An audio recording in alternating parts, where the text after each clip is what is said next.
I hope that you are seated comfortably, with the light turned down and the curtains drawn, suitably prepared to spend the next half hour in the company of Ellis Weston as he takes us on the first of his guided tours around Satan's playground and knocks on the door of the house at Spook Corner.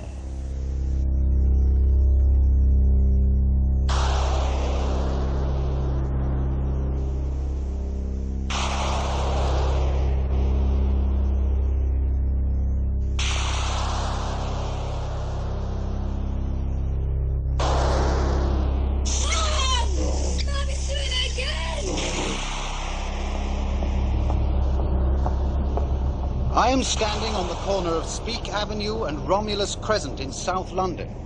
It's no different from 1,000 other street corners in towns, cities and villages throughout the country. The house on this corner, number 41, is much the same as any other three-bedroomed council semi. You might have one like it in your street. The family that lives here is quite ordinary. They could be anybody's neighbours. Except for one thing. For the past 3 months, this house and the family that lives here have been held in the grip of a strange and terrifying force. An awesome, haunting power that grants ordinary, everyday objects a frightening life of their own. To the postman, the policeman, the baker, the butcher's boy, this is just number 41. To the people who live in this part of London, this is the house at Spook Corner.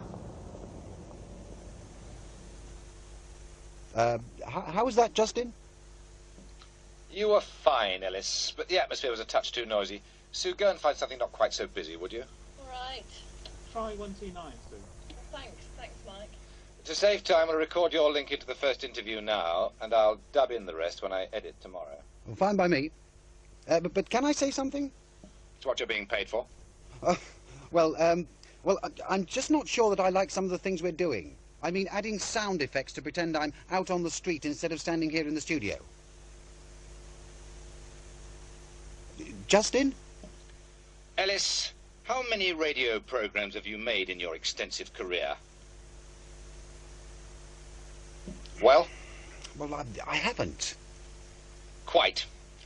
Just let me worry about truth, justice, and the Milky Way, and you read the words and try not to bump into the split infinitives. Now perhaps we can get this finished before the studio managers go into overtime.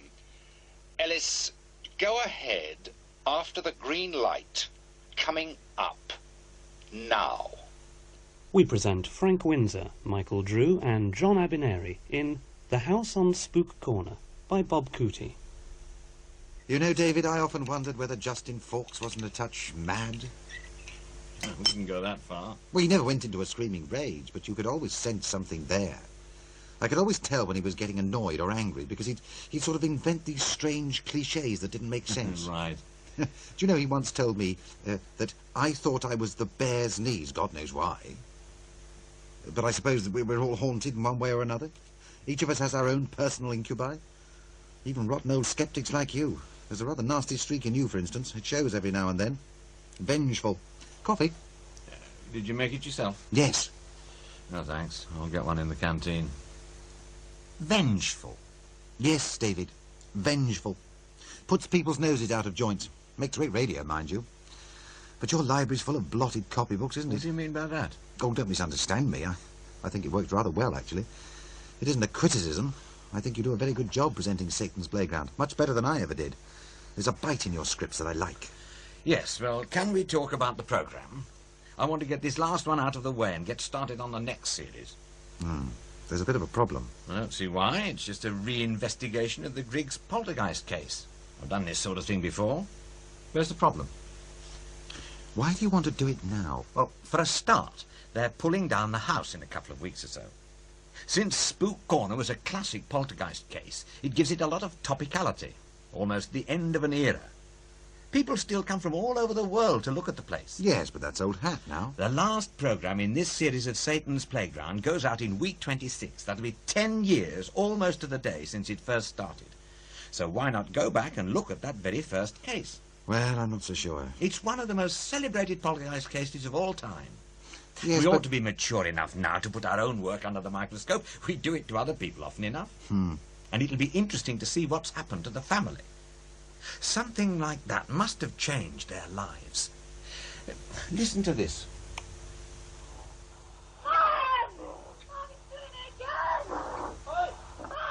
I remember Donna and Gary very well, David. There's about 50 hours worth of stuff like that. One of the studio managers found the original unedited tapes in Justin Falk's old office. Only about 2% got used. Old office? But he hasn't been in there for years, not since he got booted up to department head. What, 6 years ago now? I wouldn't have thought there'd be anything left. The trouble is, David, you can't make this programme without criticising the house at Spook Corner. I don't think that has to be a major theme. Oh, you really do like walking on eggshells, don't you? You know he's up for controllership? Well, it's between him and, what's her name, Meadows, from Political Affairs Department. I know Fawkes is a feeble bastard at times, but this might not be the best time to go around digging up skeletons. You think he'll get to be controller then? Bound to. Meadows is pretty good, but hasn't been head of department long. And there are a lot of problems to sort out if the track record of the producers there is going to be improved. Meadows really hasn't had much time to entertain grand thoughts about the way the network as a whole should be going. Fawkes is more of a socialiser. He's got high profile, and the bosses like him. God knows why. A hatchet job on him at this moment might not be in your best interests, or mine. Hatchet job? Oh, come on. You've got to admit your programmes on the paranormal have been hatchet jobs. And I can't help wondering about your real interest in Spook Corner. You didn't want to have much to do with it when we tried to interview you for the programme. When a couple of kids shut you in a cupboard and bang on the door to convince you the ghosts are at work and giggle while they're doing it, it's awfully easy to lose interest. Well, you can't be sure it was the kids. Oh, come on, Ellis. Sure, the kids played around every now and then. And maybe it was possible that all the physical stuff was just the pair of them fooling around. But you can't dismiss everything. How do you explain away Peter? Oh, the voice that spoke perfect French. That's the point. It wasn't perfect French. It was even stranger than that. There was something Justin Fawkes discovered too late to put in Spook Corner. You know, of course, Gary started to speak in tongues. All right, most of it was gobbledygook. Then this character started talking through him that called itself Peter and apparently spoke French. Well, most of us thought it was French, but it was very guttural. It didn't sound right. Now, as I said in Spook Corner, it sounds like bits of bad French mixed in with some nonsense words. Then just after Spook Corner first went out, Justin got a call from someone in the Mauritius High Commission, the Cultural Attache's office, who identified the language as patois. Now, OK, you can say that everything else was fake, fraud, but how in God's name do you explain a 13-year-old working-class youngster in a run-down suburb of South London who'd never been on so much as a day trip to Calais speaking perfect, fluent patois, from one tiny island 6,000 miles away? I give up. But there must be an answer. Oh, if you're not careful, David, you'll have a wonderful future behind you. I know you don't like Fawkes, but watch it. He can cut your throat and you won't notice until you cough. We've worked together for nearly 6 years, Ellis, and this is the first time you've ever tried to pressure me. You're the producer. You can pull the programme out if you want to. I'm only a freelance hack. No. And that's not the first time you've tried to pressure me with that line. I know what it's like to be a freelance. I've been there. Justin Fawkes brought me in from the cold to take over Satan's playground. So what happens now? Look, if you really want to go into this again, I'd suggest you talk to some of the people involved, like Christine Vecchi and Donna. Without them, anyway, you haven't got a programme. And with any luck, they'll tell you to get lost. And watch what you say about Justin's programme. He was very proud of it. He won an award. Come to that, I was bloody chuffed too.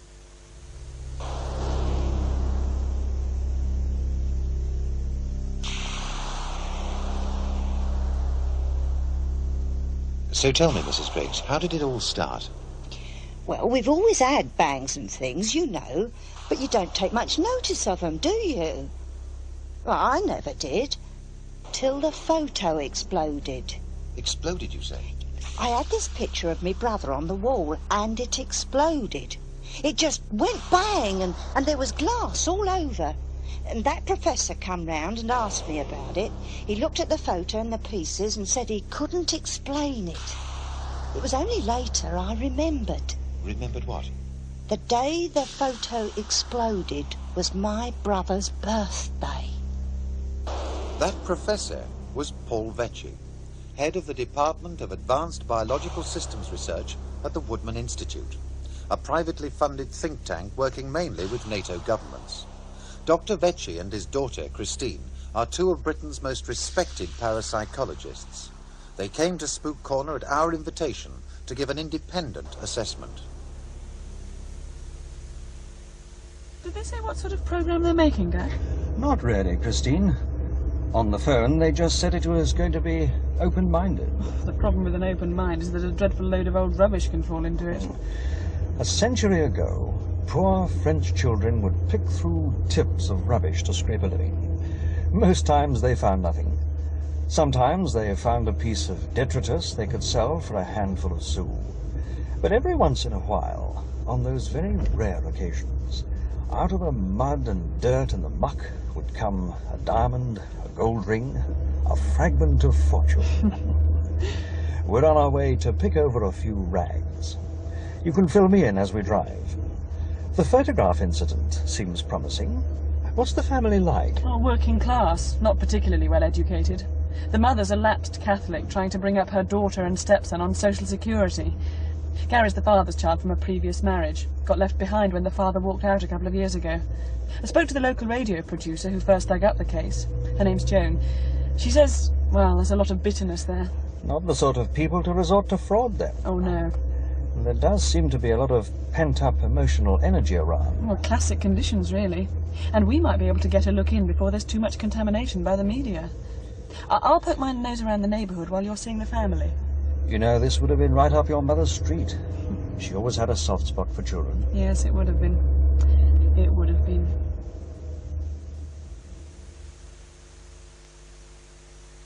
Gary, go and wash your hands. Oh, Mum. Now, you've been playing.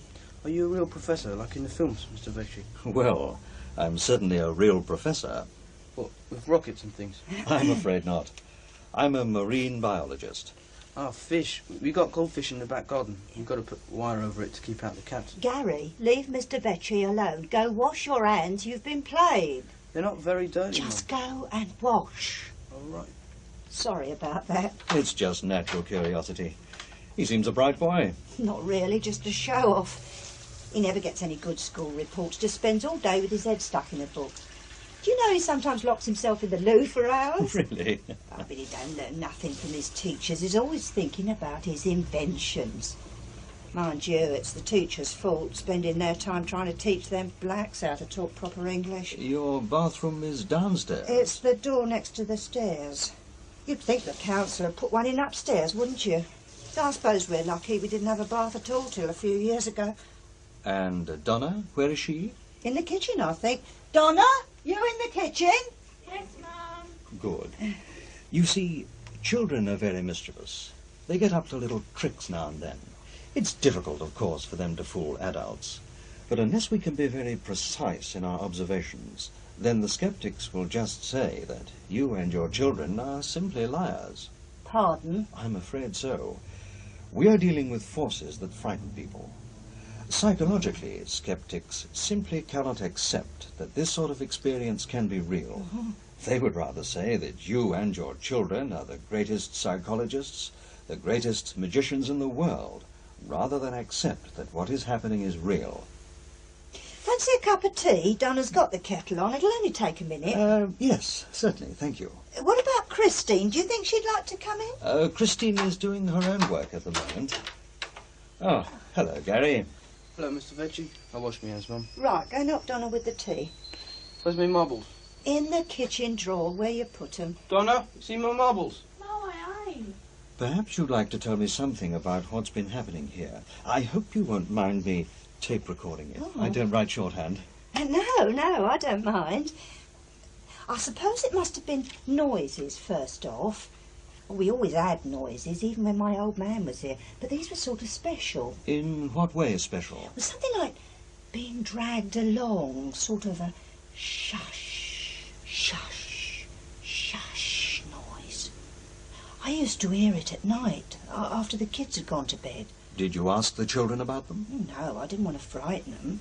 Well, sometimes they told me they heard things, especially Gary. He used to hear voices, and I didn't want to start them off imagining. And what happened next? Then it were bottle tops and jam jars. I used to keep finding them left open. Funny thing is, my brother used to do that. Was he around at the time? Oh, no, he's dead. Ticker. But I remember Mum telling him off about not putting tops back on. And did you take much notice of it? Well, not really. For a bit I thought it was just the kids messing about.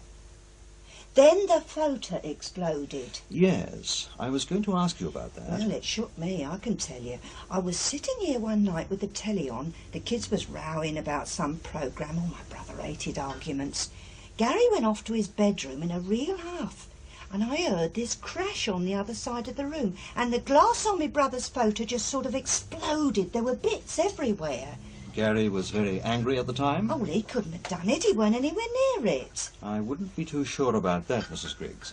Ah, tea. Gary still can't find his marbles. Do you want one lump or two, Mr. Betty? Oh, no sugar, thank you, Donna. I was telling Mr. Betty about the photo, Donna.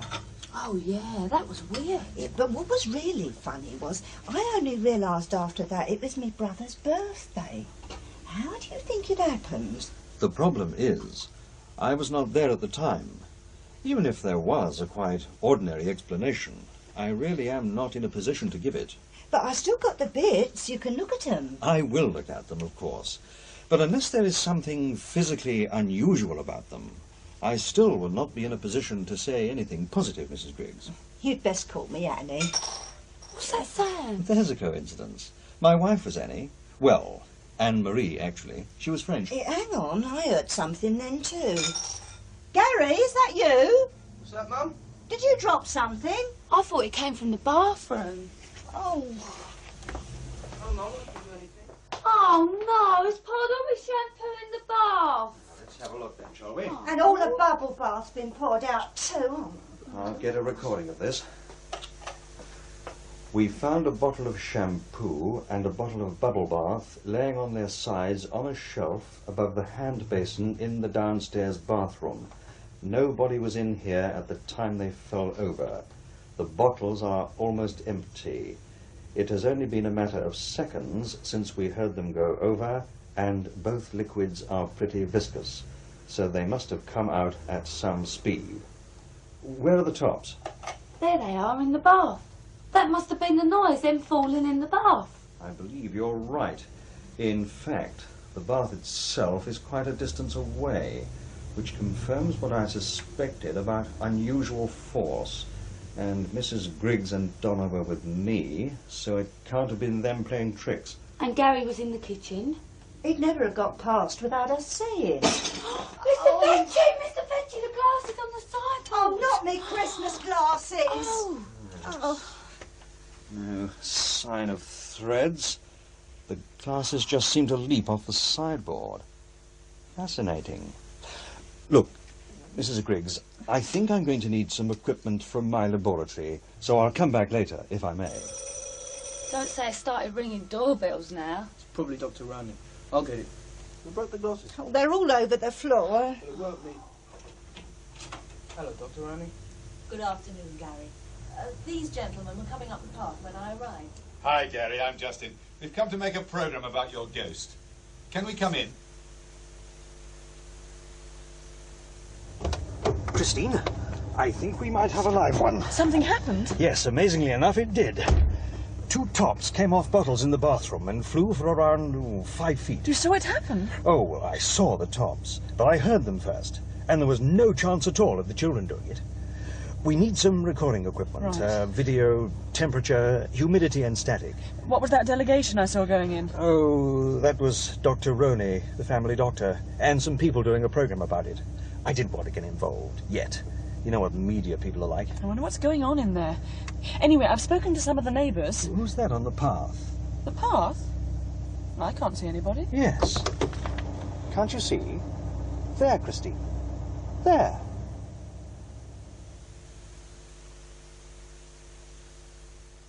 Well, Mrs. Griggs, I think you might have a poltergeist at work here. I think you've got an overactive imagination, Mr. Fawkes. What's a poultice?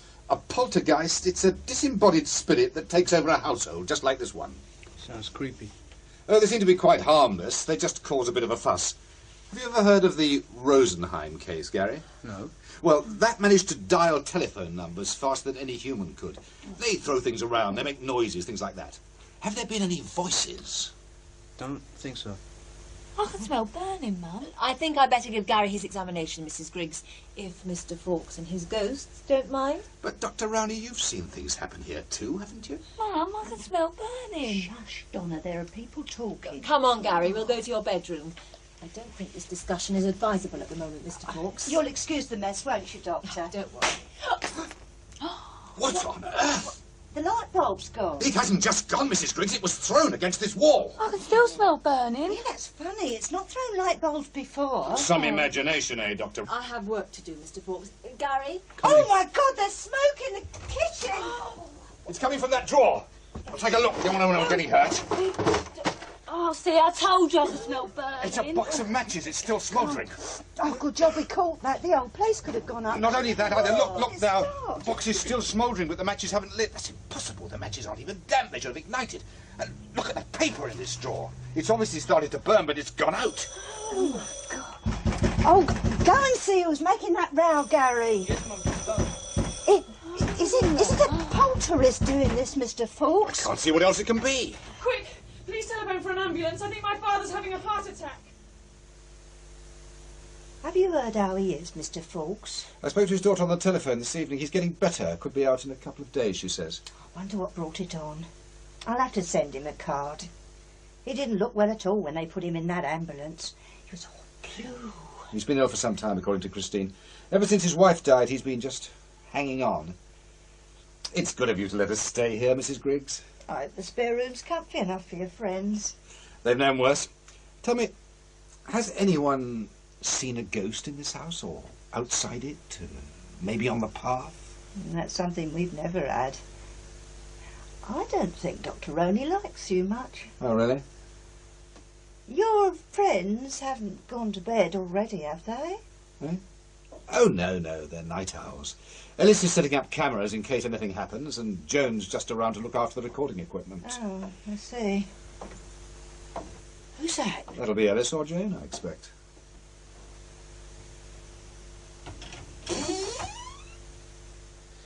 All set up, Justin. Now here's the shutter release. The motor drive's fitted, so all we need to do is press this, and it'll run off a dozen shots in a couple of seconds. Isn't that clever? And Joan will be down in a minute. Do you want me to make a flask for you, seeing as you might be up all night? Why, that's very sweet of you, Mrs. Griggs. But I think we'll be all right, thank you. Suit yourself. Oh, what's that? Well, that'll be Joan. And if it isn't, we're going to have a very interesting time. I had a brainwave, Justin. Now, what was that, Joan? I've set up a light-sensitive diode with a relay switch, so when the flash gun on Ellis's camera fires, the tape recorder comes on automatically. Oh, very clever. Oh. We can reset it from outside the kids' bedroom if we need to. So all we do now is sit and wait. Well, it's past my bedtime. Make yourselves comfy. I hope Mr. Vetch's going to be all right. Do you think he likes grapes? Oh, I'm sure he'll be up and around soon, Mrs. Griggs. You'd better go and get some sleep. It's late. Shh! What is it? I heard something upstairs. The children are asleep, aren't they, Joan? They were when I looked in on them. Oh. Does Gary or Donna sleepwalk, Mrs. Griggs? No, they sleep like logs, them two. Well, somebody's moving upstairs.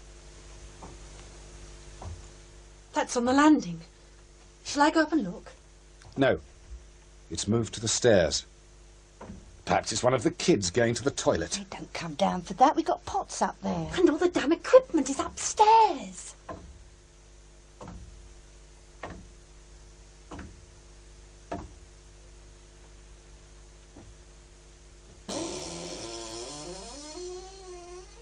Gary, what are you doing off?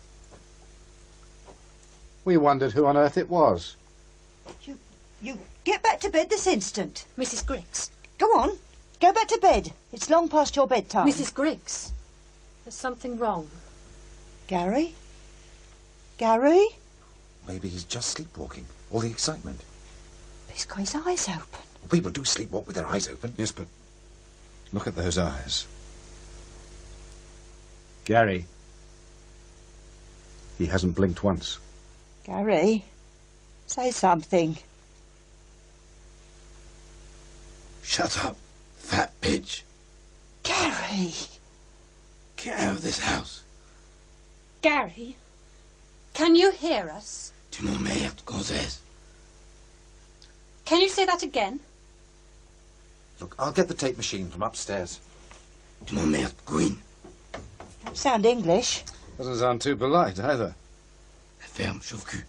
Va te faire enculer chez le grec. Oof, it's French. And he isn't being very polite. In fact, he's being bloody rude. I must have copied it from someone at school. They teach French. They don't teach that sort of French, Mrs. Griggs. Can you speak French, Joan? Not very well, but I spent a couple of months in Paris. Que voulez-vous, Gary? Je suis pas Gary. Bloody hell, Justin. Look at this. The tape's all screwed up. Shut up, Ellis. But just shut up. Qui êtes-vous? Je suis Peter. Laissez-moi roupiller. He says he's Peter and he's tired. De où êtes-vous, Peter? Tout le monde. Laissez-moi roupiller. Je ne vous connais pas. T'es une greluche. Et ta sœur. Et pisse bleue. For God's sake, what's going on, Joan? We're slugging each other off, Justin. Gary, sorry, Peter. Que êtes-vous? Une fantôme. Un fantôme? Oui. Je reste chez Annie. What was all that about?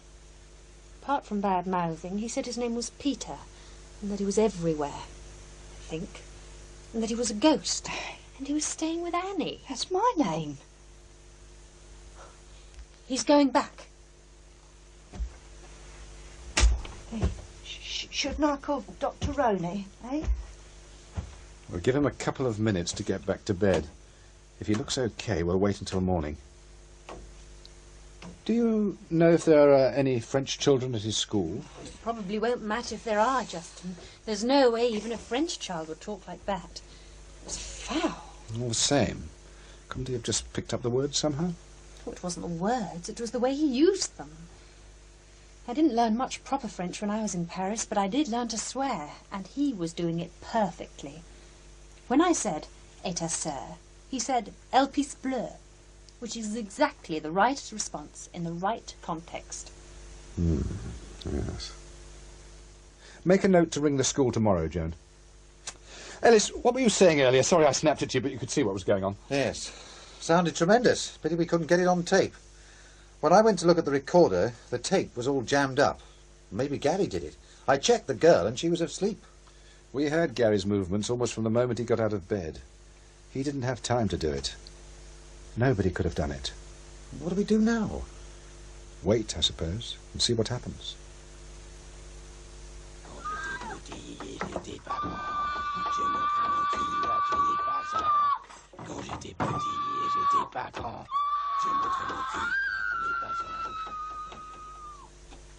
Hello, David Morris's office. I'm Justin Fawkes. Is David available? He's very busy. I'll see if he can talk to you. Please hold on. I'm putting you through.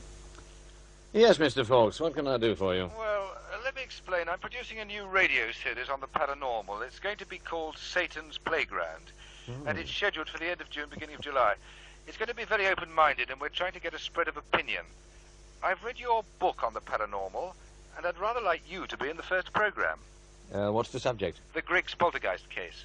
Yes, I know of it, although I haven't been there. We've got some recordings and photographs I'd like you to look at. Perhaps I could come to your office tomorrow. Who took the pictures? Ellis Weston, the presenter of the series. He's handy with a camera. He used a motor drive, so it's almost like a movie. Almost. There's a lot of stuff flying around. What's this group? See the ceiling lamp? It's just started swinging. And if you look along this set of prints, you'll see the swing is actually getting greater. I really need to see the frame numbers on the negatives. I know how sceptical you are about the paranormal, but you've got to admit that these take some explaining. Maybe. Why are you pointing to the notebook in this one? Now, that was weird. You see the picture in my hand? I was in the room talking to the kids when I heard it fall off the wall. The thumbtack holding it had fallen out. So I kept a careful eye on Donna and Gary while I put it up again. That notebook literally flew off the dressing table and hit the wall. You were watching the children and pushing in the drawing pin at the same time? Yes. That was clever of you. You actually saw the notebook move? I couldn't miss it. It hit the wall just by my head. But the dressing table was directly behind you. You couldn't have seen it start moving. Oh, you're just nitpicking. Why don't you come down and see what's happening? I really haven't got time right now, Justin. I'm up to the ears. My publisher's screaming for a manuscript. So you're refusing to come down? No, I'm not refusing. I'm busy. You're going to ignore it? I'm not ignoring it, Justin. I told you. I don't have the time right now. You're not going to be able to ignore this one, David, and you can't use the old excuse of it not being there when you come to investigate it. It's going on now, at this very moment. Look, I'll think about it. If I get time, I'll come, okay? Okay, you think about it. Bye, Mr. Fawkes. Wendy. Yes, David? A minute. The horrid person. Yes, he's a bit of a creep. Mind you, I've heard some of his programmes. They're very good. He makes good programs, Wendy, but he's just an ambitious creep. I wouldn't take his word for it if he told me the sky was blue. But I suppose I'd better go and see these kids, otherwise he'll never let me forget it. He'll use it as a stick to beat me and every other skeptic in sight. Gary? Can you hear me, Gary? You know one of them from the radio? No, I'm David Morris. Mr. Fawkes just asked me to come and have a chat with you. You must be Gary. And you're Donna. Yeah. So this is the bedroom where Peter lives?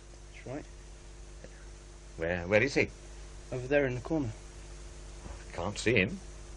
Why's that? He's invisible. Can you see him? No. Sometimes. He's a ghost. No, he ain't. He is. No, he ain't. He ain't a ghost. Well, what is he then? I don't know. He ain't a ghost, that's all. So you don't know what he is, Gary? Is it a he?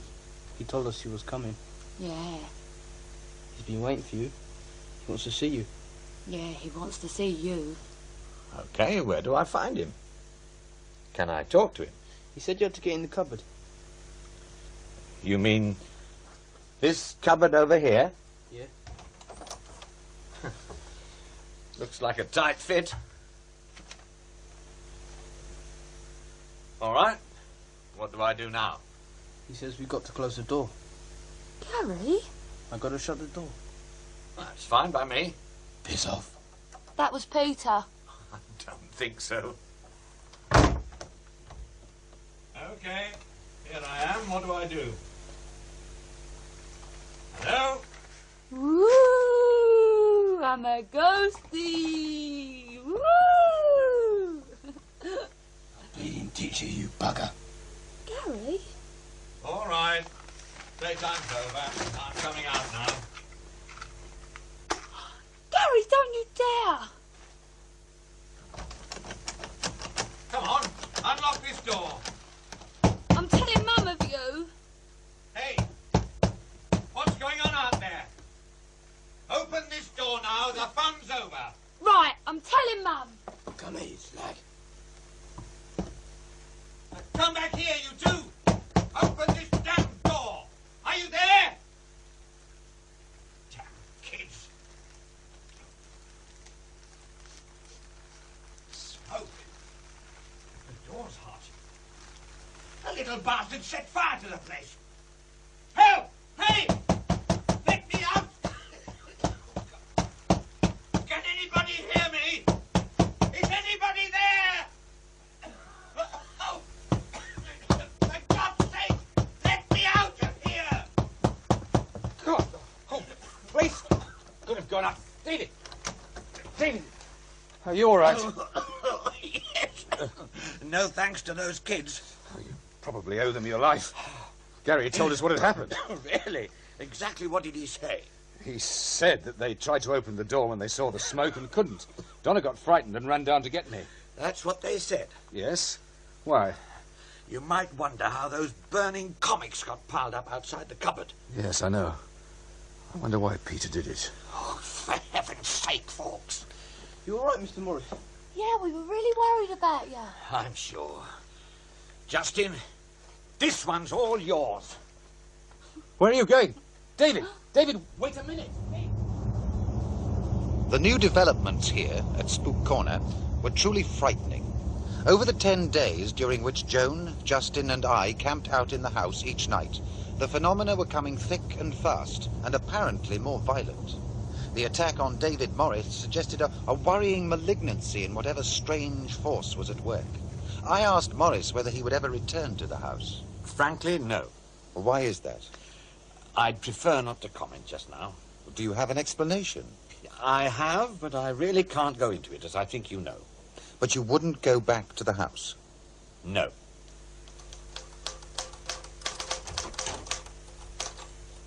Morning, David. Morning. Get me that bastard Fawkes on the phone. You're not happy this morning, I can tell. Bloody right, I'm not happy. I heard you on the radio last night. I thought you were very good. Just in Fawkes' office, please. It's on the line. Right. Now, look here, Fawkes. I heard your Spook Corner program. Good, wasn't it? Good? You've completely changed what I said. I agreed to that interview on condition you either used all of it or none. Oh, come on, Dave. You know what it's like. There just wasn't enough time for it all. But I thought that what you were saying was important. I really didn't have any choice. You cut the damn thing to ribbons. Oh, I don't think so, David. We got the essence of what you were saying. Come on, Fawkes. I made it quite clear that I couldn't explain what was going on for legal reasons, and I didn't want to go back to the house because I just didn't think it worth it. You can't blame me for that. I checked it out with the lawyers, and they thought that if you said that you couldn't explain it for legal reasons, then there's a chance of an implied libel. I couldn't risk it, David.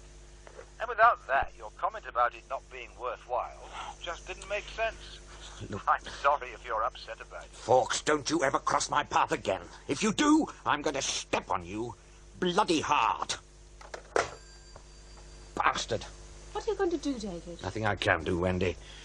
The way he's got me on tape makes his spook credible.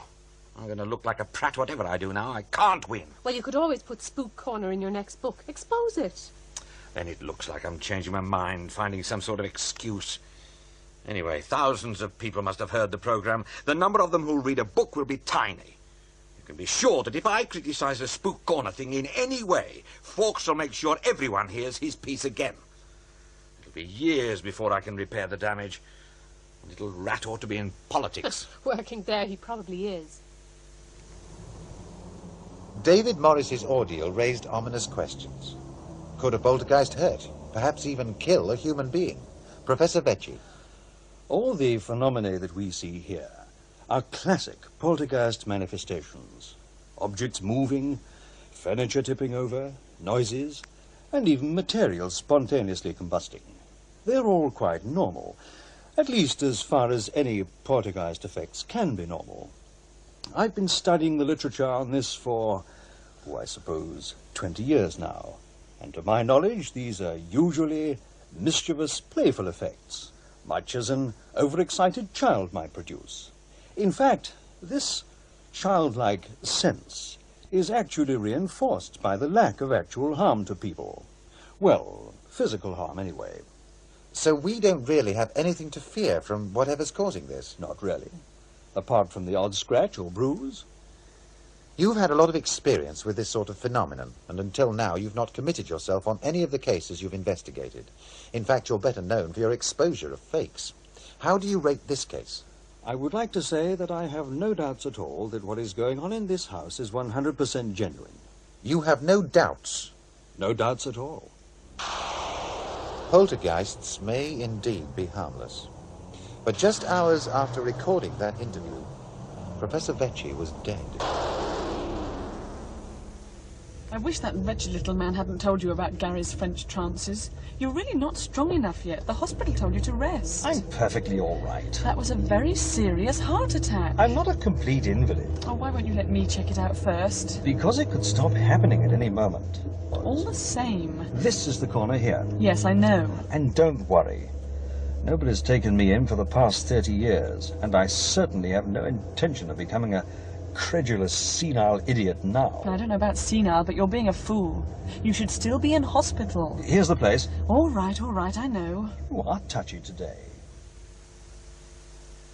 He's into a trance again. Gary, Gary, can you hear me? Oh, I wish you wouldn't do that. If he's going to start that, I'm going in the kitchen. It frightens me. Get that, will you, Donna? It'll probably be Professor Vecchi and his daughter. They're due about now. Hello, Donna. Oh, keep the door open, will you? Oh, did you want your legs, Mr. Vecchi? No, I'm feeling a little tired. If I forget my sticks, I fall over. Can you run on and get a chair ready? Come on, Dad. Lift your foot up. Would you mind if Mr. Vecchi had your seat, Mr. Fawkes? Not a bit. It doesn't look too good. Hello, Professor Vecchi. Good evening. Oh, here, let me help you. You look as if you could do with a nice cup of tea. I wish you'd contacted me first, Fawkes. This is an awful strain on my father. It was David Morris who made the suggestion, Christine. Well, and you should have had the sense to know better. Does anybody mind if I get into this conversation? It's my heart that's the problem, not my ears. I'm sorry, Dad. It's a curious fact, Mr. Fawkes, that the immediate response to ill health is to shout at the patient or pretend he's not there. I'll go and make some tea. I'll give you an hand, Mum. Go and change first, Donna. Is Gary in a trance now? I think so. He's been like that for a while. I told you how it started. We were sitting here and he appeared through the door talking French. We've got a tape of him singing, or Peter singing, depending on how you look at it.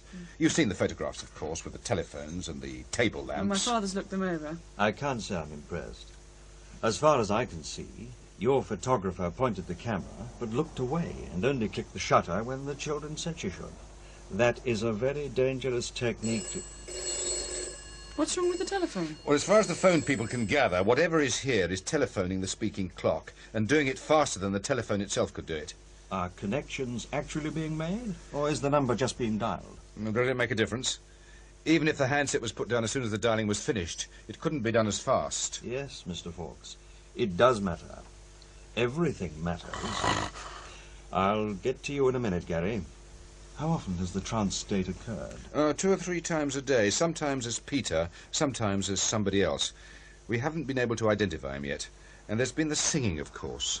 My presenter, Ellis, says the French is reasonably good and he's using slang in the right context. And he's talking about somebody called Annie. Any other names? Well, he sometimes mentions Marie, but it's difficult to make out whether it's a different person or not. Now, that is interesting. Do you know anything of my family history?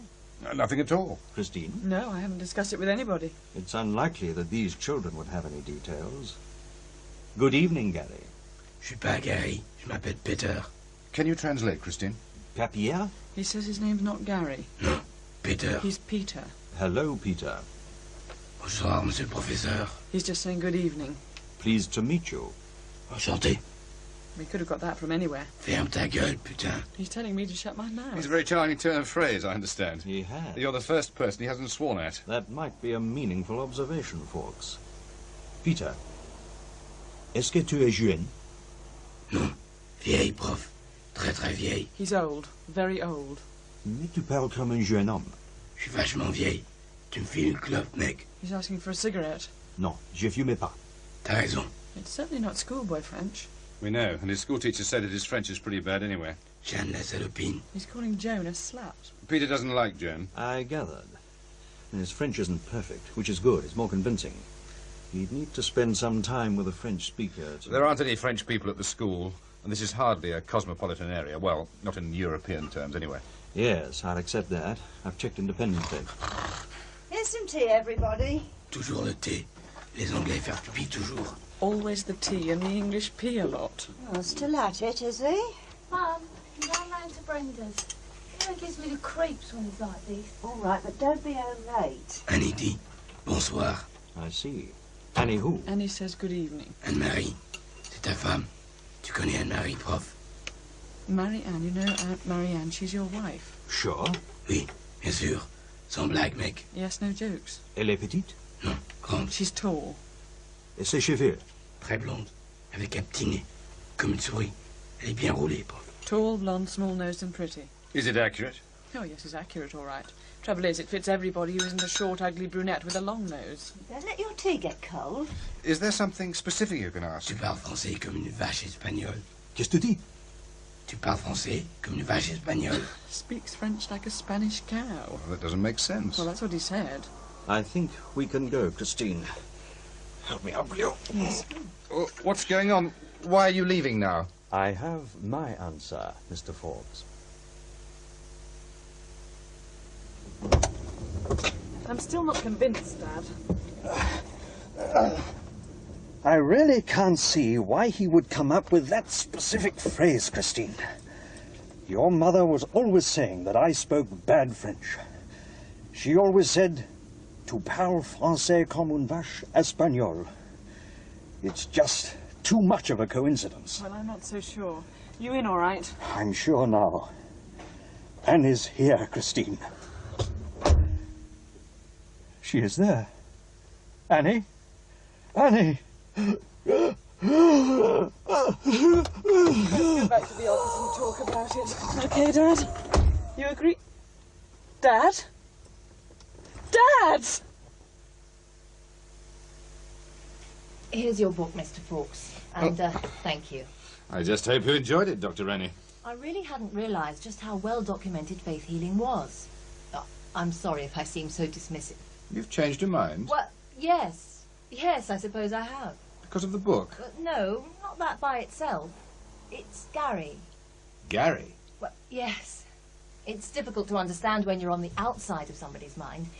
When you know something is happening, you don't know quite what. I'm afraid I'm not making much sense, am I? Go on. You haven't got that tape recorder on, have you? No, I'm just waiting for Mrs. Griggs and the children. They're upstairs. Oh, what's that? Oh, it's just the telephone. It keeps doing that. The GPO's investigating it. Go on with what you were saying. Well, I've been looking after Gary for 2 years now. He's a very disturbed boy. Well, you knew that, didn't you? Well, I wasn't sure. Well, quite serious personality disorders. I suppose a few years ago he'd have probably been diagnosed as schizophrenic. I see. But the odd thing is that since all this started, he's quietened down a lot. And there are other things too. What sort of other things? Well, he had a lot of stomach problems, almost certainly psychological, of course. But all the same, it's cleared up completely. Well, so have the headaches. And he used to have a lot of skin trouble too. Warts, sores, that sort of thing. So you would say that now he was mentally and physically sound? Well, more or less, yes. Well, a lot depends on what you mean by sound. When I first started in clinical psychiatry, I had a patient at Virginia Water who insisted he could see big, green, slimy hobgoblins on everybody's shoulders. Really? Well, he'd gone into hospital because he was frightened. But what he was doing, though, was somehow seeing a personification of people's drives, ambitions and fears. Once he understood that, he could handle it. Fascinating. Well, in fact, after he left the hospital, he became a psychologist, a damn good one, too. And the hobgoblins had gone? Oh, he still sees them. He just knows they aren't there. I wonder what he'd make of yours. Mine? I've been watching you, Mr. Fawkes. This thing's getting through to you. There's a hobgoblin on your shoulder, and it's getting a little bigger every day. I've got to be going. But Dr. Roney, I've ordered some books on faith healing from the shop round the corner. I want to get there before they close. It's been nice meeting you again, Dr. Roney, You but... see Christine Vetchy, do tell her how sorry I was to hear about her father. When's the funeral? On Friday, I think. Dr. Roney, Hi, what... Dr. Roney. Hi, Mr. Fawkes. Hello. I'll let myself out, Mr. Fawkes. Oh, very well. Now, Donna, Gary, I'd like to go through what you were saying about the chair earlier on. It happened while you and Mum was in the kitchen having tea, and it went forward and fell over. Yeah, and no one touched it. No, it weren't us. I see. Well, what we're going to do is a reconstruction with you two saying exactly what you said then, so people get an idea of what it was like, okay? Yeah, sure. We'll show you just what it was like. Is this the chair? That's Your right. mum's chair? Yes? That one. It moved and fell right over. Right. Now, this time, I'll move the chair, and you do what you did then. I'll count to 3. 1, 2, 3.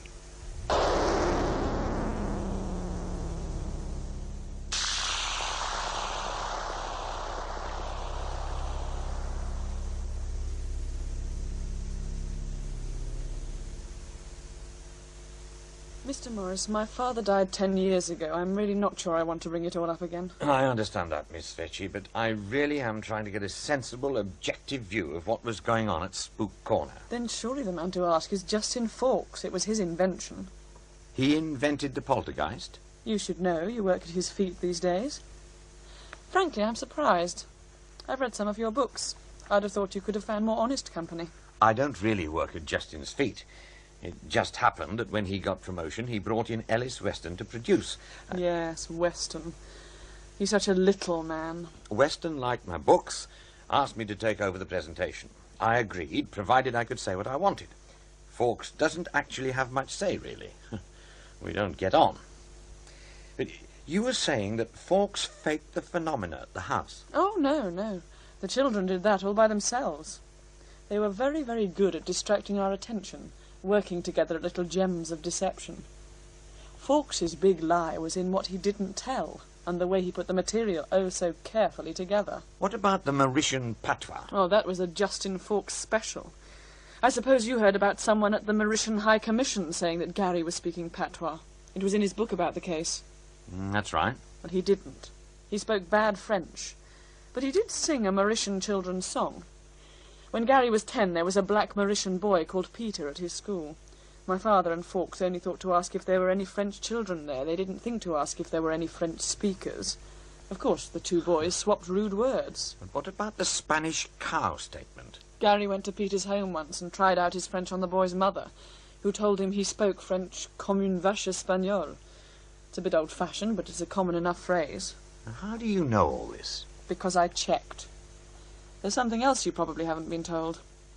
After a few months, Peter and his parents moved to London. You see, the father worked for the Mauritius High Commission. It was he who telephoned Fawkes after the programme was broadcast to explain how Gary could have learned his French. The way your father sounded on the programme, he seemed pretty convinced the children were genuine. But perhaps you would like to hear what my father really said, Mr. Morris? Yeah, well... No, I want you to hear this. He used a pocket dictation machine quite a lot. I've started writing my father's biography, and recently, when I was going through his tapes, I found this. You've had a lot of experience with this sort of phenomenon, and until now you've not committed yourself on any of the cases you've investigated. In fact, you're better known for your exposure of fakes. How do you rate this case? Well, I'm still not going to commit myself. I would like to say that I have no doubts at all that what is going on in this house is 100% genuine. Every investigator would, but I can't. A significant number of the phenomena we have is certainly fraudulent. So much that I doubt that it will ever be possible to determine what was and what was not genuine without considerably more study. You have no doubts that the children have cheated? No doubts at all. Yes, I have the master tape of that interview. Oh, I see. And it's absolutely identical. Well, I complained to Fawkes about it. And he said? He had to take out the reference to the children cheating because it was libelous. He said that leaving in the comment about no doubts at all was just a slip of the razor blade. Sounds familiar. He used the same excuse with me. He didn't care that he libelled my father. You can't libel the dead. That's what my solicitor said. It destroyed my father's reputation. He was working in advanced theoretical physics, right at the edge of what we know about science and beyond. If he appeared to be taking on board this sort of nonsense, it would have damaged his professional standing. Nobody would have taken him seriously ever again. And that's what happened. He was doing work that could have changed science forever. Nuclear physics, quantum physics and astrophysics, even molecular biology. Seriously, his work was that important. There was a whole mass of papers about to be published. After the programme, the Institute put the lid on the lot. Suddenly, the work wasn't sound, they said. Fawkes manipulated my father the way he manipulated the children. And he destroyed him professionally the way they destroyed my father physically. Gary killed my father. Would you go on record, on air, and say that? No. You must understand. My father was very, very ill. He was afraid of dying. Passionately so. And he was going to kick and scream every step of the way. His body was going to pieces under him. But he was just too damn cussed to drop dead. After my mother died, he decided to find out if there really was anything to be afraid of. That last afternoon, Gary convinced him that my mother was still alive in some way. Once his fear was gone, he just died. But I suppose he died happy? He needn't have died at all. It's too late to help him, I appreciate that, but maybe something can be salvaged. It won't be all, but it'll be better than nothing. And if you could come on the programme and say... No, I'm going to tell the story my own way, when the biography's published. I've had enough of media people. Without them, this would never have happened. I understand. It was good of you to spare the time. I don't suppose you know where I might find Dr. Roney? I understand you kept in touch with her. Oh, not for some years. The last I heard, she was living in, well, the Welsh mountains, in a commune of some sort. Can I help you, traveller? I hope so. I'm David Morris. We are all stars. I'm looking and kings. And David Morris. I'm looking for Dr. Elizabeth Roney. I believe she lives round here. Elizabeth Roney is here. Ah, good. And there. Everywhere. And nowhere. Ah. There is no Elizabeth Roney now. Her new life is she. She? Who heals. Where can I find she who heals? She will be by the stream. Go that way. Thank you. Leave your ego at the door. Traveller? Kay saya ng mga bandera, lumulusog ang katawan sa panghampera. Tayo'y na't magsaya, iinda't magpahal, magpatindi-tindi kay Excuse me. saya. How can I help you? I'm looking for Dr. Elizabeth Roney. I believe she lives round here somewhere, but she has another name. Sia ay manggagumot. I'm sorry? Sia ay manggagumot. She who heals. Do you know where she is? You don't recognize me, Mr. Morris. You? Of course. I'm sorry. 10 years is a long time. If you were telling the truth, you'd say I look a lot older than you thought I should. Well, it's the weather and cooking on a cold stove. It does wonders for the spirit, but ages the skin. Funnily enough, water's good for my hands, see? Do you always wash your clothes in a stream? Well, we wash everything in the stream by hand. No soaps or detergents, sometimes some wood ash. It's good for Gaia. What happens when the stream freezes? Oh, it does every November.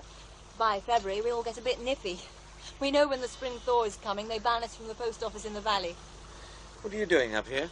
We all have our jobs in the community. We all do basic things like washing and cooking, but some collect water, some look after the smallholding. It works very well. I'm a sort of doctor. Well, that's why they call me she who heals. Is it a quiet practice? It isn't really a practice as such. They're a healthy lot up here. Fecund, too. There's usually a mass of children being born come May. Other than that, it's just things like friction burns. Between you and me, when there aren't any strangers around, they call me Sister Blister. Tell me more about the community. I'm not sure you'd understand. Try me. You're making a program about Spook Corner, aren't you? How did you know? Oh, there's nothing psychic about it. In a few weeks, it'll be the 10th anniversary of the program. You and I were both involved one way and another. You make programs. Pretty obvious. I suppose it is. They're about to knock the house down. They might destroy the house, but they won't destroy the spirit within it. I was treating Gary Griggs then.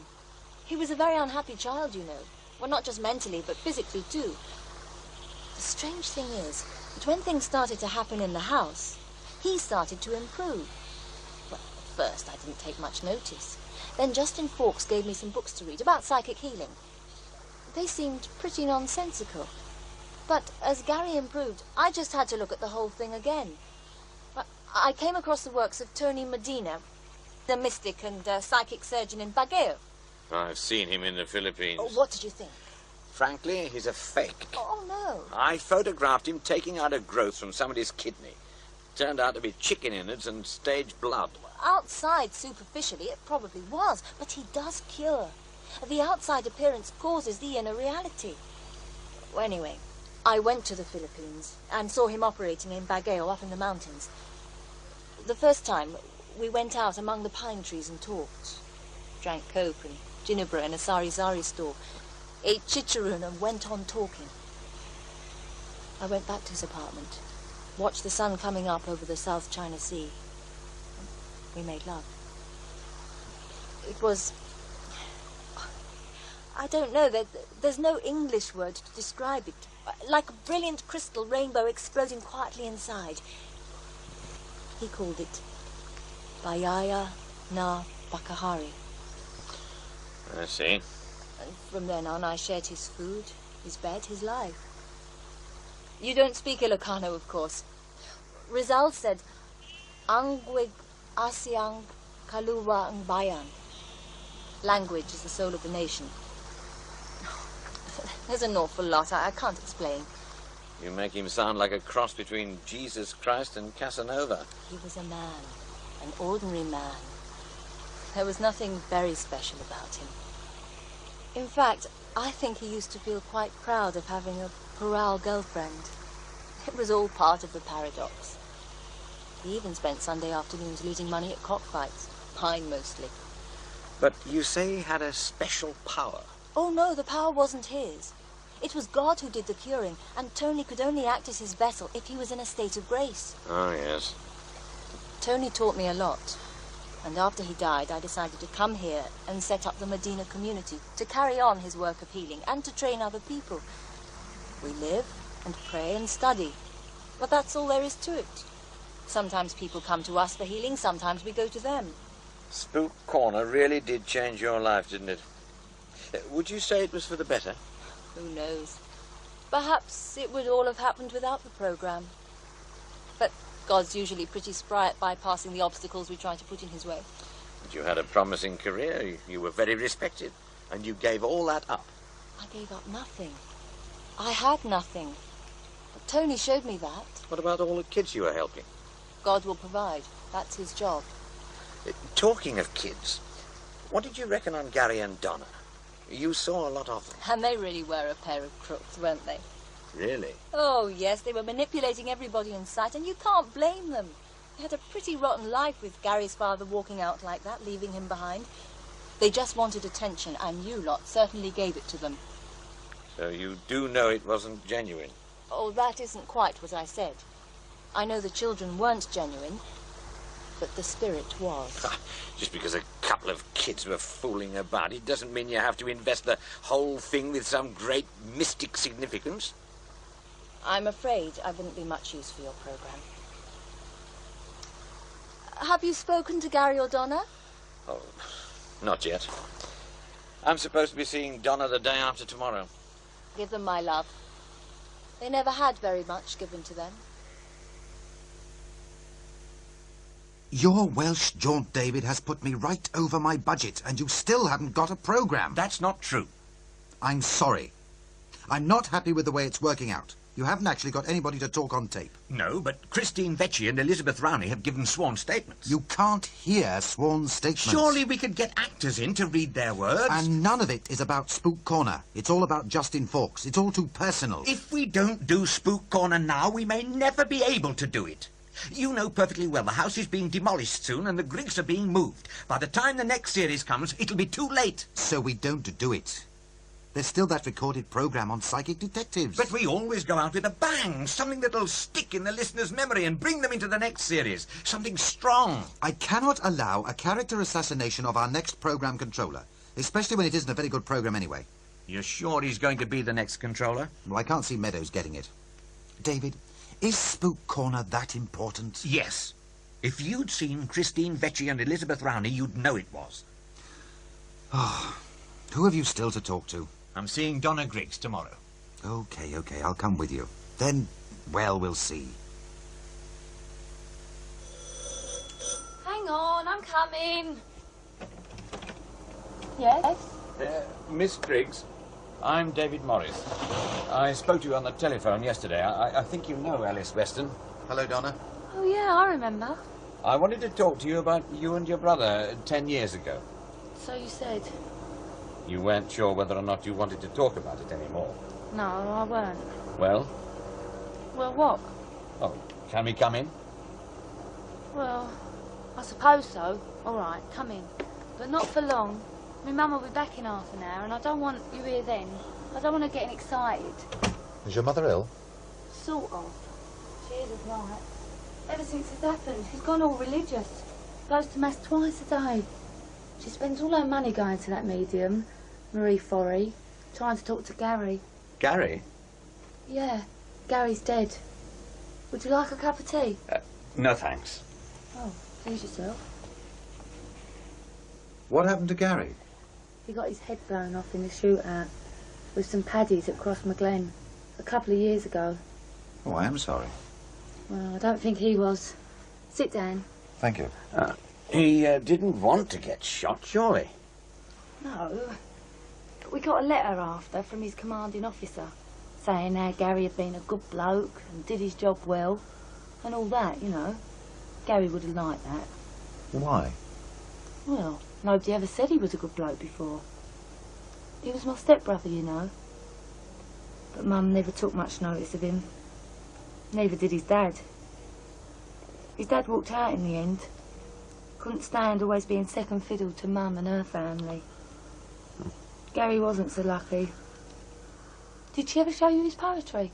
Well, I didn't know he wrote poetry. Oh yeah, it was good too. Used to spend hours on it. I remember he showed some to Mum once. All she said was, "You've copied that." She knew he hadn't. But she just couldn't bear to give him any credit. He cried over that. As soon as he was old enough, he joined the army. He thought at least they'd notice him. And they did. He got into the SAS and was posted to Ireland. Your mother didn't like Gary? Oh, it wasn't that. She just wouldn't give him any credit for anything. Remember the funny things that went on with the telephone and all that spooky stuff was going on? That Mr. Fawkes told Gary about something that happened with a telephone in Germany, and Gary had an idea. He was good at inventing things. He had this bit of cardboard with tinfoil stuck on it and a couple of wires across it, and it used to ring the talking clock. Sometimes he'd get me to do it. Were these all his own ideas? Yeah. He was clever with things like that. He showed it to Mum and told her how it worked. She just said, "Don't be silly, you're just a kid." Well, what about the other things? Like the bottle tops and the furniture? Oh, we used to get up to all sorts of things. Like Gary would go into the bathroom and take the tops off a couple of bottles, then go into the kitchen, wait a bit, and drop a couple of marbles into a mixing bowl. It sounded like the real thing. We used to push chairs up on their legs till they were just balanced and sort of let go and jump away quickly, so it looked like we were miles away when anything happened. Oh, but there were photographs. Oh, that was easy. They only pushed the shutter when they heard us make a noise, so we'd throw something or jump about and yell a bit before. We got caught a couple of times, but those photos sort of got lost. Fawkes kept all the photographs. And you told your mother about all this? Some of it. But she never believed us, because it was nearly always Gary's idea. We couldn't tell her about the photo, though. The one that exploded? It didn't bloody explode. Mum used to hang it on the wall on her brother's birthday, see? Used to keep it in a drawer most of the time. Gary and I were playing on the sofa and knocked it off and broke the glass. Well, Mum's eyesight weren't too good, so like kids do, we thought if we put all the pieces back in the frame, she wouldn't notice. Mum heard a noise, so when she came in, we pretended to be arguing about the telly. Gary made out he was really angry and went out and slammed the door, and the bits of glass fell out of the photo frame. Mum went spare. We daren't tell her what really happened. She'd have killed us. So it was all a con? Oh, no. There were some funny things going on. What? Well, like Gary's trances. They were real. He wasn't well then. You fooled Professor Vetchy and Justin Fawkes. And me, for that matter. I know. And it was awful. We were just a couple of kids having fun. We could get all the grown-ups to do almost anything we wanted. It wasn't so bad with Mum, but we had all these important people coming along and saying it was all real. There was no way we could turn around and say, "Fooled ya." It got too serious. Even when we tried telling Mum and Mr. Fawkes what was happening, they didn't believe us. And when Mr. Vetchy died, well, we thought it was all our fault. Imagine, 2 kids thinking they'd actually killed somebody. Oh, it was awful. Did your mother know about Gary's school friend, Peter? Oh, you're joking. She'd have skinned Gary alive. Mum couldn't stand blacks. Still can't. That's why we're still in this house. And now the council's moving us, she's really going round the twist. She's read so much in the papers, she's frightened that we'll end up living next to some blacks. It's stupid, but she won't change now. We couldn't tell her about Peter, because he was black. He was nice, too. It's all a bit tragic. The only ones who seem to have escaped are you and Justin Fawkes. He's quite high up now. Oh, I don't know about Mr. Fawkes, but what about me? I'm 23. I can't even have a boyfriend because Mum can't look after herself. And the neighbours won't look after her, so I can't go out. The doctor won't put her in a home because he says she's not bad enough. All she does all day is sit and imagine she's talking to Gary and her brother and count her beads. We can't move because Mum's scared to. And I've got that every day until she dies. And the doctors say she's good for another 30 years. I'm sorry, Donna. Not nearly as bloody sorry as I am, Mr. Morris. Not nearly as sorry. No, David, absolutely not. Spook Corner stops. It stops here. I'm putting in the psychic detectives and that's it. End of discussion. No, it isn't. You've read the depositions. You've seen what it's done to Donna Griggs and her family. You know Fawkes falsified the evidence. You've heard the unedited tapes. You know what he did with them. And where did those bloody tapes come from? And don't tell me they came from Justin's old office because I won't believe it. Where did they come from? After 10 years they suddenly pop out of nowhere? I'm not that naive, sunshine. It doesn't matter where they came from. The evidence is there. Fawkes destroyed those people's lives. And just for the record, I'm not that naive either. And what's that supposed to mean? I know why you brought me in to present Satan's Playground. Oh? You spent 4 years as Justin Fawkes' little lapdog, keeping quiet, doing what you were told. That's not true, David. He bought your freehold and you got your payoff. He got promoted and you got your safe little basket. A nice, safe staff job. You're right. It's bloody cold out here among the mercenaries. David! I've heard it on the tapes, Alice. It doesn't matter whether or not it's true, so long as it's good radio. That's what he told you whenever you started yapping. And you haven't got the bottle to bite hard. Oh, come on. When you took over Satan's Playground, you got me in for my nuisance value. The one bit of power you had left. Your little bit of revenge. After all, he was hardly going to kill off his own brainchild, was he? That'd be stupid. He was going to fight for it. And if he wanted the program, he'd have to have me, too. You're getting paranoid. He might have bought you, but he hasn't bought me. And neither have you. Calm down, David. Look, it isn't that important. Damn it, it is that important. He might have you to protect him, but not me. Not me. Are you going to do Spook Corner? No. Okay, I'll go to the newspapers. Oh, now you're being naive. Short of him seducing choir boys in Hyde Park or banning a soap opera, they couldn't give a damn. They won't listen to you. They don't even understand your problem. I once thought you had more bottle, Ellis. I was wrong. Well, you go on kissing backsides. I'll go on kicking them. David! David! David!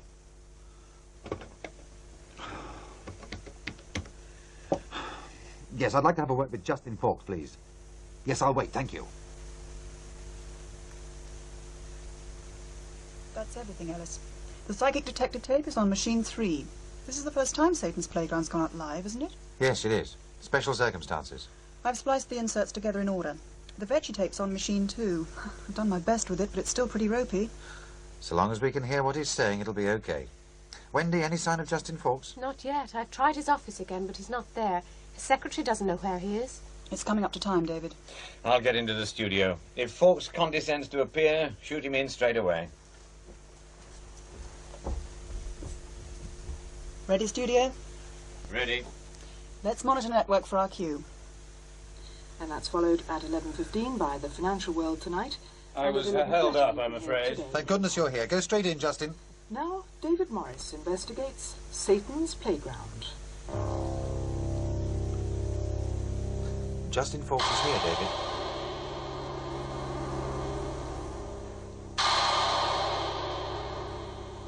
Hello, and welcome to Satan's Playground. This week is not only the 10th anniversary of Satan's Playground, but it also sees the demolition of the house that was the focus of the most celebrated poltergeist case of the past quarter of a century and of our first programme. I'm going to be looking at that case with the help of this week's rather breathless guest, Justin Fawkes, Dear. the first producer of Satan's Playground, and the man who first brought what became known as the house at Spook Corner to public attention. Welcome to the programme, Justin. Good evening, David. You were deeply involved in the case, weren't you? How long did you spend at the house? About 3 weeks in all, day and night. I must say I found it a frightening and remarkable experience. That was 10 years ago. Since then, I think it's true to say it's become a classic case. Thanks largely to your radio programme and, of course, your best-selling book. Yes, that's probably a fair assessment. And, of course, it had a tremendous effect on your own career. Ooh. I'm not quite sure what you mean. Well, you're a very senior executive in this organisation today, and I think you'll agree that it was the house at Spook Corner and the awards that it won as a documentary that helped you. Well, that may be so. I think you're exaggerating its impact. But it did have an impact. Well, all right, yes, it did. You're an ambitious person, aren't you? No less than you are, David. But not many other people's ambitions have led, almost certainly, as yours did, directly to the death of a respected scientist and the destruction of his reputation, to the resignation of a much-loved and much-needed doctor, and indirectly to the death of Gary Griggs. Oh, straight for the jugular. That is a very serious allegation, Morris, and you certainly can't substantiate it. The fact is, Justin, that both your programme and your book are nothing more than fabrication, and I'd like you to explain why. It really is dangerous to overstate a case, David. These are sworn statements. This one is by Donna Griggs, describing exactly how you urged her and her brother to act out incidents for you to record. Incidents that you claimed were recorded as they actually happened. Oh, come on, David. These are reconstructions. That is a normal and accepted technique in making documentaries. There's nothing underhand about it. Rubbish. Not when you claim that they were recorded as they actually happened? But I never made that claim. If you had bothered to check, as you should have done, you will find that what we said was, this is what it actually sounded like. You really must stick to facts. The fact is, folks, that you quite deliberately suggested that the recordings were real. I can't help feeling that you are rather blundering into dangerous ground here. In your programme and in the book, you had both Professor Vecchi and myself unequivocally supporting the Spook Corner poltergeist. That was entirely false. Well, of course, we often hear these claims of misreporting by the media. What almost always happens is that somebody makes a statement to the media, and when they hear themselves or see it in print, they suddenly get cold fingers, and to get over their embarrassment, they blame the press. I'm afraid that will not do. We have the original unedited tapes at Spook Corner. Unedited tapes? Here is what Professor Vecchi really said. Damn, one of the edits has come unstuck. We've got a problem with the tape. We're coming back to you. OK. Well, we'll come back to Professor Vecchi's tapes later. But certainly, in my case, the interview you broadcast bore little relation to what was actually said. I'd have thought that you, with your experience in programme making, would know that sometimes one has to use the creative eye, or ear, if you like, to bring out the deeper actuality. Let me get this straight. What you're saying is that you have to tell lies to tell the truth? If you like, yes, there are some But things... the truth isn't some kind of multiple-choice option. A thing either happens or it doesn't. You can't sacrifice facts for some sort of greater art nonsense. You really don't understand, David. Oh, my goodness. Sometimes there is just no other way to explain, to show things, real things, as they are. Yes, I did change what happened. The kids, you, Vecchi. Believe me, David, there was nothing else I could do to show, to warn, to explain. You're frightened. I've been frightened for 10 years. Every day, every moment, knowing it was there, waiting, knowing. What's wrong, Justin? I saw it. I looked into the child's face, into Gary's face, and it wasn't there anymore. I saw it, that creature, crawling out of his eyes. David, it looked at me, actually looked at me, and it spoke, David. It told me what it was. I saw it. I saw it. Okay, Justin, calm down. I saw it. There's no need to bang the table. Somebody, get a doctor down here. Peter, je suis Peter. What's happening? Cue music. Cue music. The disc isn't set up yet. Where's continuity? Wendy, get the doctor. Continuity. We're coming out early. Thanks. Hello, medical centre. Someone's ill in B10. I think he'll need an ambulance. Je suis Peter, and I got you all. Well, I'm afraid that because of technical problems, we have to leave David Morris and Satan's Playground. Gremlins in the works, I expect. However, in the few minutes before the next programme, perhaps you'd like to know what we have for you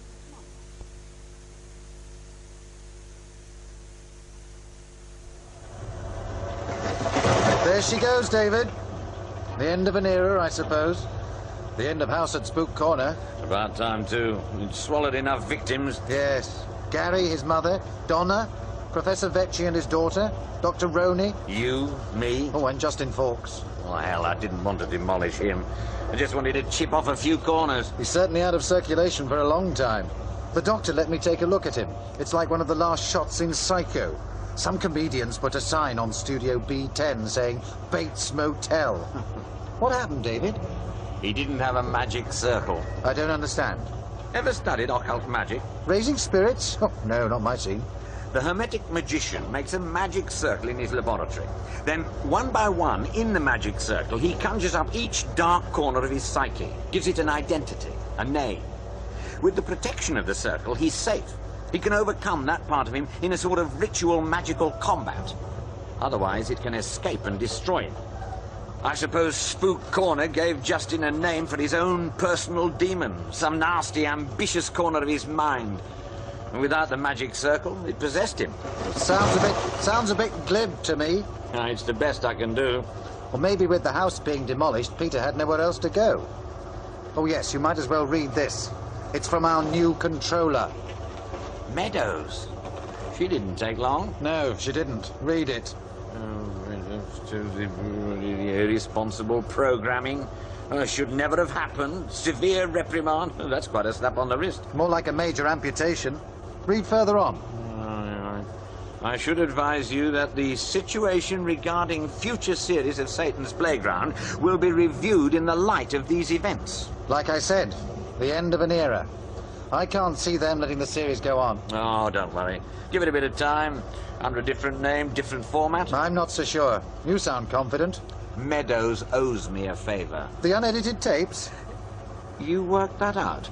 Joan Meadows was seconded to the national network at the same time we made Spook Corner. She'd been working on the local radio and came across the Griggs case. Fawkes picked up her idea for Satan's Playground and got her into work on the series. That's a leg up for a career, I suppose. She sat in on some of the early programmes, helped Justin out.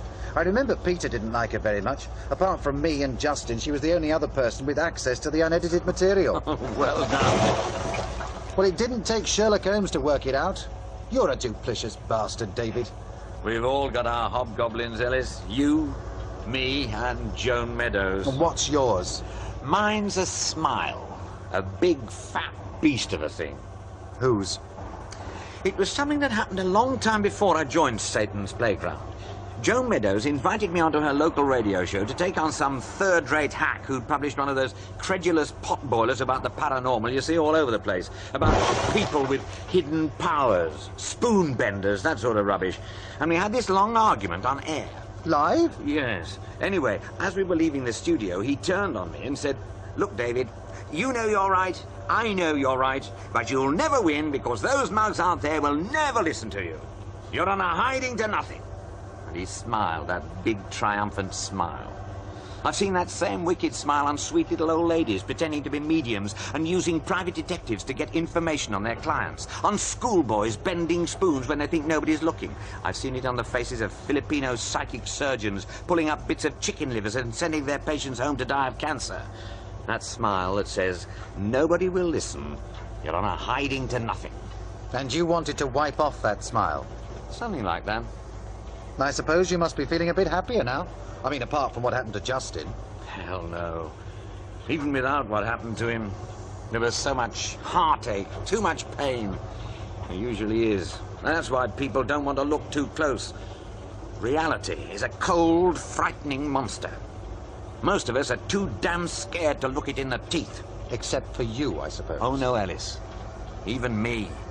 I've been looking at Spook Corner and things like it for 20 years now. Every single one of them just falls apart once you start looking at what's really going on. All the evidence for the real thing seems to be round the next corner. So I go round the corner, and the one after that, and the next, and I'll keep doing it, because one day, maybe I'll walk around the right corner, and there it will be. Or maybe by then I'll be too old and decrepit to notice I've been there before. It doesn't matter. That's my hobgoblin too.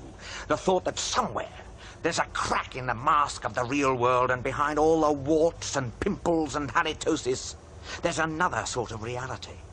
One where people really do have special powers, where there's a magic that can't be explained by conjuring tricks. I wish it were there. But I don't think it is.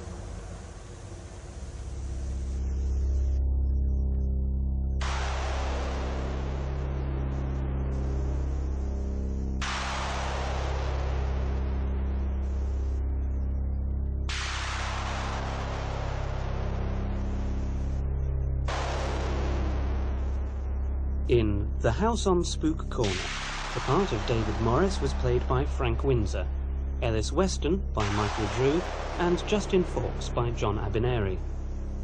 Donna, Lisa Giogan, Gary, Nicholas Sergo, Mrs. Griggs, Joe Anderson, Vetchi, Jeffrey Searle, Christine Vetchi, Kim Hicks, Dr. Roney, Shireen Shah, Wendy, Barbara McNamara, Joan, Deirdre Edwards, Studio Manager, Lynn Sagofsky, Man, Paul Gregory. The play was written by Bob Couttie and directed in Bristol by Alec Reed.